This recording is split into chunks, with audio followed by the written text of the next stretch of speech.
afternoon. My name is Greg Phipps. I'm the General Manager of RMLD, Reading Municipal Light Department. And today's topic is data-driven insights, the role of analytics at RMLD. Our guest is Kevin Da Silva. I'll let him introduce himself in just a second. And of course, Julie is joining us as well. I'll give a little bit of background. There is a massive amount of data that RMLD collects, primarily meter data. I'll let Kevin jump into that in more details.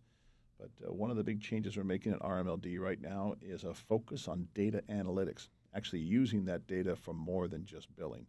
We're going to talk a little about some of the data-driven insights that enhance the operations, that improve the energy efficiency, and that also help ensure the reliable power supply. Remember that our charter to you, our customers, is to deliver reliable, low-cost, non-carbon energy.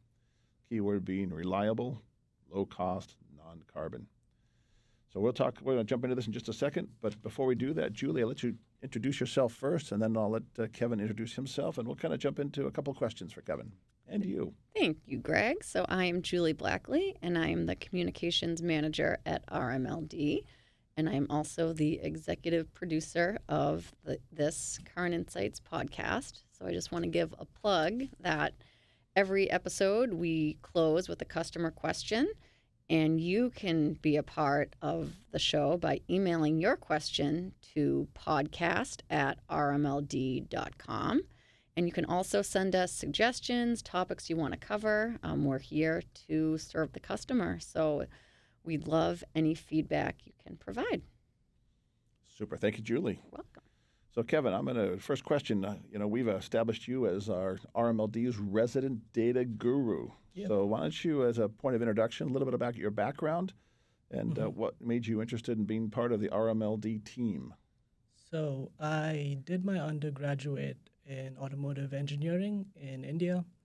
Then I did a Master's of Science in aerospace engineering, aerospace propulsion in the UK. And I recently graduated from UMass Dartmouth with an MBA in business analytics. And RMLD seemed like the perfect job to combine all my skills, experience, and knowledge from all my academics. So I jumped at the opportunity. Super. Well, we're glad you're part of the team, Thank Kevin.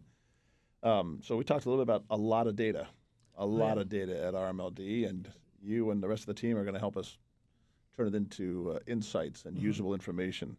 So if you have a chance here, just give us a little bit of an overview of the different types of data that we collect at RMLD. And then after that, we'll start talking about what we do with that data. But first, what kind of data do we have? So our main source of data is our customer meters, which we mainly use for billing. We also have our overall load usage at our substations that give us our overall load data every hour. We also collect weather data, temperature, humidity, precipitation, cloud cover, which are all very important in analytics and forecasting. We also do have contracts with generating assets, so we know what share of their output is coming to us in terms of kilowatt hours. All in all, over the course of a year, we have about 1 billion data points. So it's big data. It's big data. It's big data. Hey, on that note, you mentioned generation. One of the things that we've talked about in the past is the different way power supply works, and specifically, let's take like hydro, for example, or take solar, for example, and you think about generation. So, why is it important, or what do we look for when we look for generation asset data? Like, how does it, what look like, and what are the metrics? So the most important metric is obviously kilowatt hours, how much of the power supply we're getting out of it. And we also look into forecasting how much we might get, because all the renewable sources, they're all intermittent. So for solar, you can know what time to what time of day the sun's shining, but you don't know how much cloud cover you're going to get, and forecasts are not always accurate. So being able to reliably forecast it or at least get an average aggregate, per day, per month, reliably is very useful for our power supply portfolio. And things like hydro depends on rainfall and a bit on temperature as well because, glaciers melting and stuff. Yeah. More hydro then. So it sounds like on the generation side, 2 data points are, what historically or what production was. yeah. And then you mentioned forecasting. And forecasting would be, hey, what is tomorrow going to be from a cloud cover perspective or a sunny day perspective or a windy day in the case of wind. So sounds like data is going to be important for not only what we actually purchased from these generators, but also what we anticipate from these Going generators. forward, Whether there are generation systems or they're owned by somebody else that we contract with. So that's fascinating. So tell us, the data that we collect from our meters, the data we collect from our load, why is that important? How might we use that, besides the regular billing stuff? So the most important thing we're doing is forecasting load because there are 2 reasons for it. The immediate reason is we want to know how much load we can expect in the near future. Mm-hmm. And the other one is the long-term forecast because with everyone switching to EVs and heat pumps being installed, the way that the grid was trending is about to change, and it's not just a linear regression anymore. You can't use the old forecasting methods. You need to adopt adoption curves. You need to see your area, how many people, what's the rate of adoption, how you expect it to increase, especially with the rebates that we give because they're much stronger than rebates in other areas. So, you can't look at the studies to see what the adoption curves are in other places because, our rebates are very strong.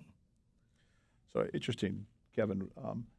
When we think about long-term forecasts, that's going to help us do our power supply contracts, et cetera. So that's going to be very important.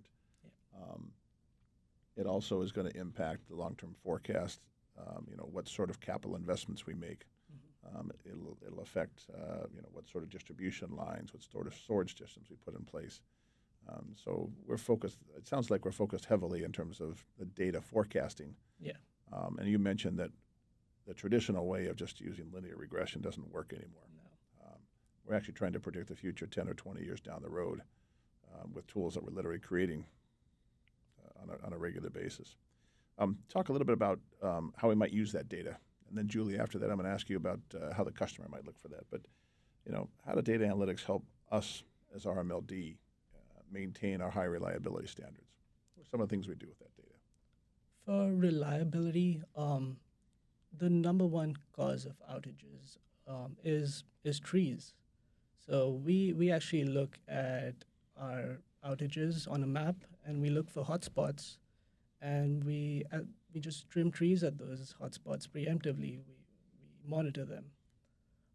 The other thing we do is we actually track the load on our transformers, and our transformers don't have a meter on their own, so it takes a little data to see what meters are connected to each transformer, and then we sum that up to see exactly how much load's on each transformer. So we know beforehand when to upgrade rather than a transformer blowing and then we go and replace it. And the other thing is the long-term forecast that we've already talked about.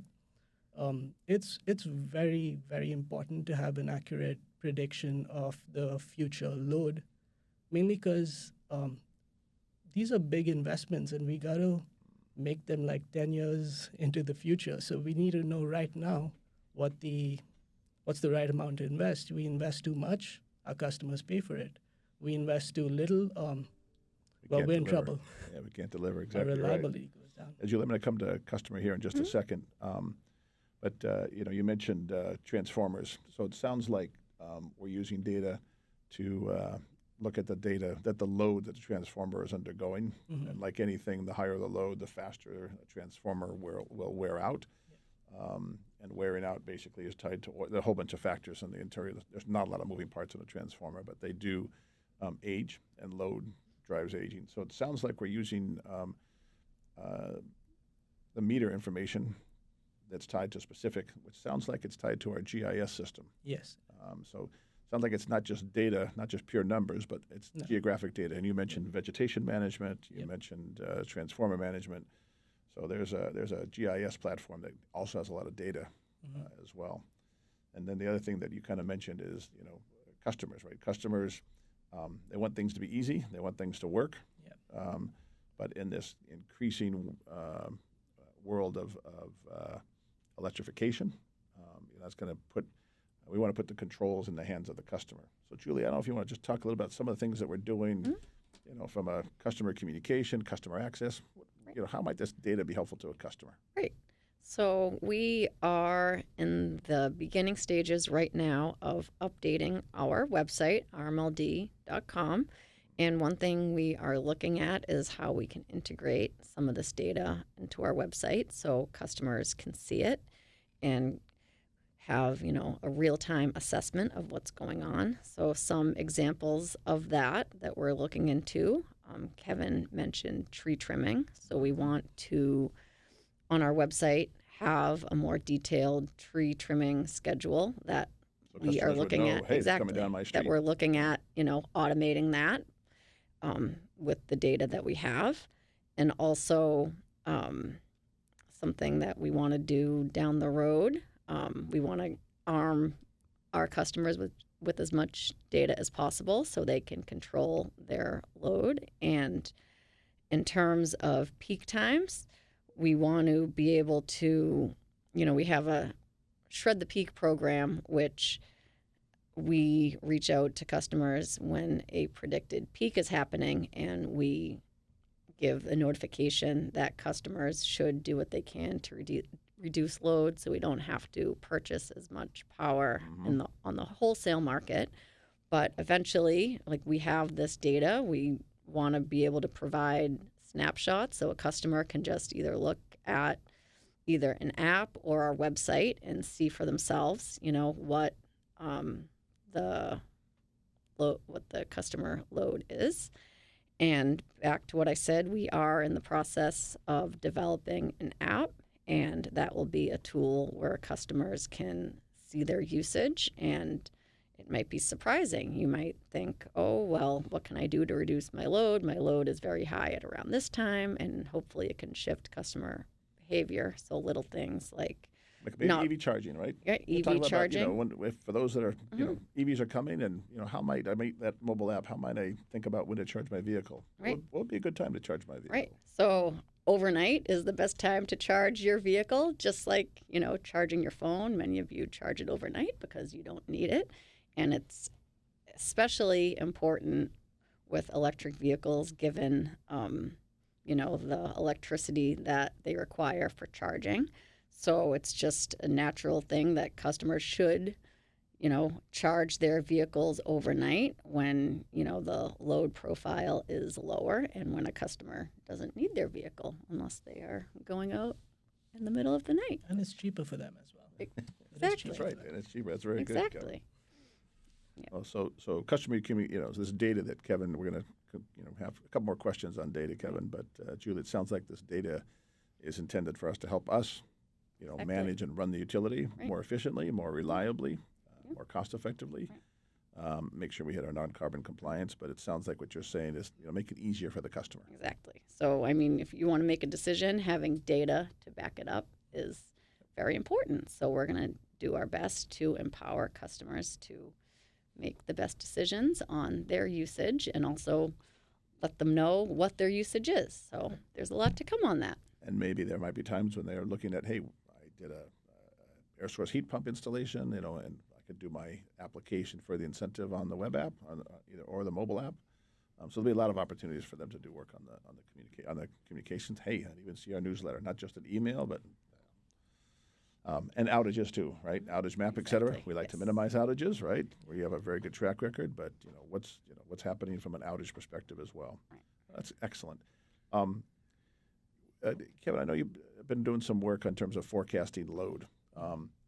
Maybe talk a little about some of the interesting things that we're learning relative to how the analysis of air source heat pumps. We have roughly about 1,000 of them installed so far in our territory, approximately somewhere between 1,000 and maybe 1,200.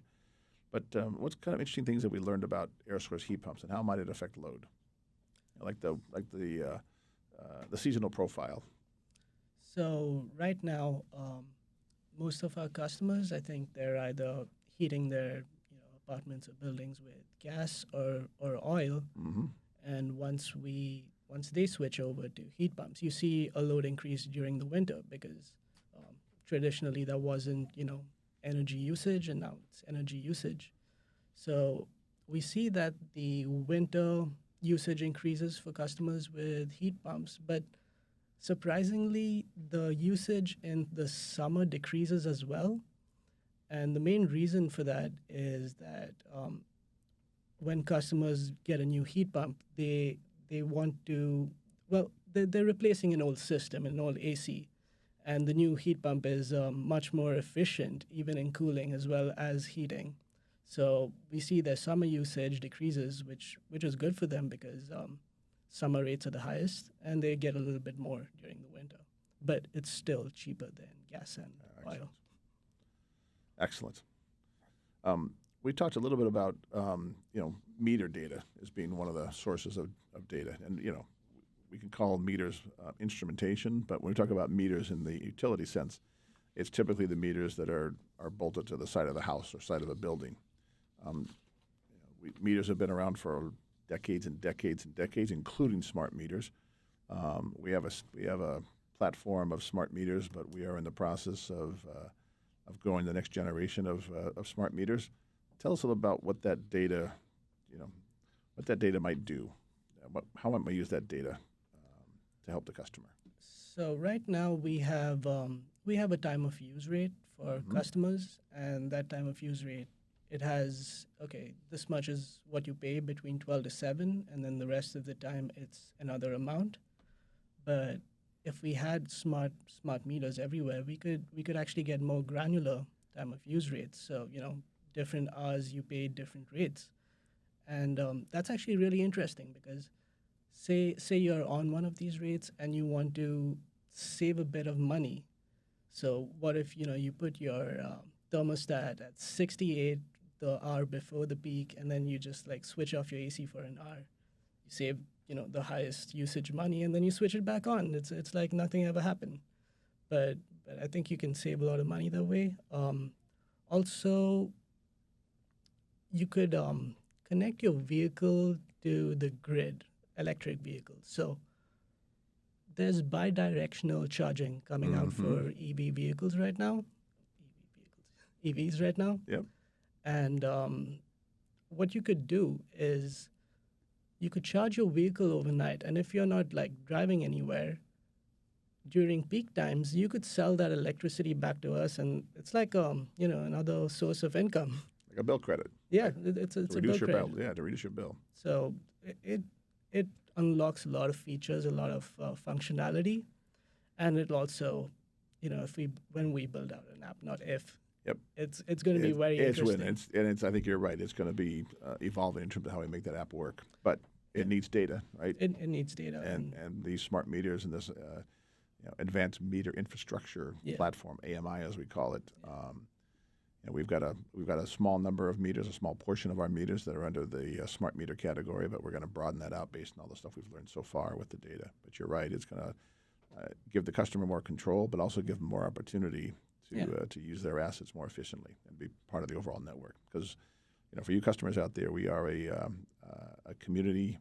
We call it public power, but we are basically here to serve you as customers. We are a not-for-profit, so what small net income we make goes back into the business. We're here to serve you, and we're trying to be as innovative as we can. So, Kevin's talked about a variety of things that we've done and are continuing to do on the data analytics side. Kevin, thanks so very, very much. Thank you. We're going to transition over to our question of the episode.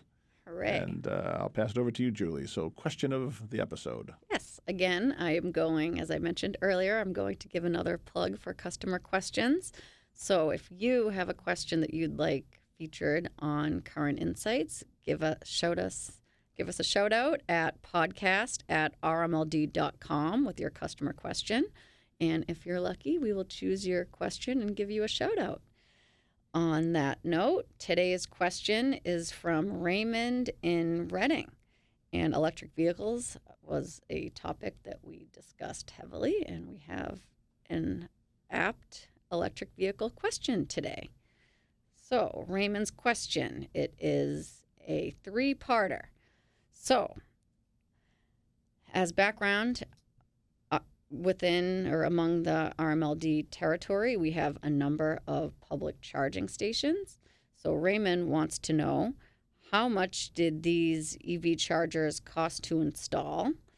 How much do they cost to use? And what is the revenue of these stations? Raymond, great question. I'll answer the question of the episode. So right now, RMLD currently owns and operates 22 dual-port Level 2 chargers, several at companies that exist, industrial sites that exist in our network. And then we also have those that are publicly available in Wilmington currently and also in Reading. And then we also have public chargers that have a fee tied to them. We have 3 dual-port systems in front of our RMLD headquarters on 230 Ash Street. We are also, we are in the process of installing. The hardware is in place, and we're doing the commissioning over the next, being configured right now, a DC fast charger at the Reading Public Library. We anticipate adding more chargers over the next several years. Public chargers are going to be important to the network, but again, we anticipate the majority of charging of EVs, Raymond, are going to be done at home overnight, so probably 80+%. But of that other 20 or so percent, ultimately we anticipate a public network of just under 100 total chargers, about 20% DC fast, and the rest being level 2. Level 2 chargers take a typical vehicle on a level 2 charger will take 6 to 10 hours to charge. A DC fast charger anywhere from 45 minutes to an hour and a half to do a 0 to full charge. DC fast chargers are more expensive. They're in excess of $100,000 a copy. The level 2 chargers are in the range of $10,000 to $15,000 depending upon the installation configuration. Those are fully installed prices. So far, we've been very aggressive in terms of securing grants from the state of Massachusetts primarily to do these chargers, which has been very helpful. So our net cost is very low. Right now, the cost to use these chargers is 20 cents a kilowatt hour. So there's a slight premium. Our average residential rate is roughly somewhere between 16 and 17 cents per kilowatt hour. So 20 cents a kilowatt hour is the current cost. The utilization continues to increase in 2022, and you'll see in our annual report that it was just under $19,000 was collected for EV chargers. That was at a fairly low utilization rate. We noticed just in front of our building that the EV chargers, all 6 stations, 2 ports for each of the 3 stations, are typically all utilized in any given afternoon, weekday afternoon. So that utilization is increasing significantly, which means the revenue is increasing significantly as well. We're still learning the economics. We're still learning how to do the proper pricing. But hopefully, Raymond, that gives you a little idea of the cost and the utilization and the overall revenue tied to our EV chargers at RMLD. And Greg, it's worth noting that a lot of the public chargers were installed in the second half of 2022. So that 18,000 number, we are expecting that to be significantly higher. That's a good reminder, Julie. Thank you. Well, that's today's episode relative to data analytics. Thank you, Kevin, for being our data guru, and thank you for being part of the RMLD team. Thank you for Julie, having me. thank you again for being the executive producer and guiding us through this process. And more importantly, thank you, listeners, for hearing our podcast. And as Julie mentioned, as you have questions, send them to podcast@rmld.com. And we look forward to talking with you at the next episode. Again, my name is Greg Phipps. I'm your host. Thank you for being part of us.